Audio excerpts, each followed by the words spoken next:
भारत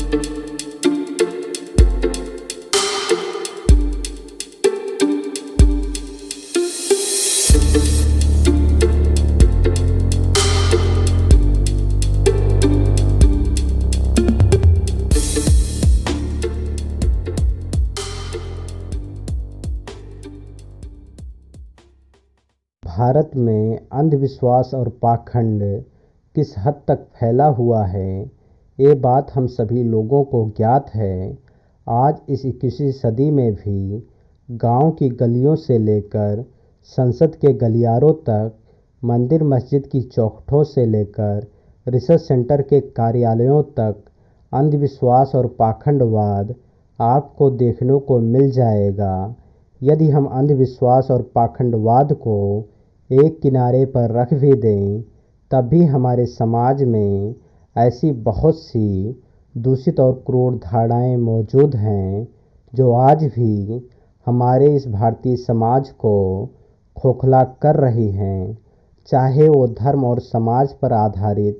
महिलाओं के प्रति बनाई गई दूषित धारणाएं हों, या फिर संस्कारों, परंपराओं और आस्थाओं में लिपटी हुई दूषित सामाजिक धारणाएं हों, या धर्म आधारित जाति व्यवस्था से संबंधित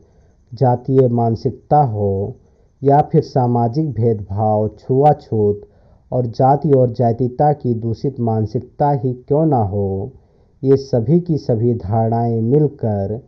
कहीं ना कहीं इस देश को, इस भारतीय समाज को कमज़ोर कर रही हैं। साथ ही इस देश की प्रगति के मार्ग में भी लगातार प्रत्यक्ष और अप्रत्यक्ष रूप से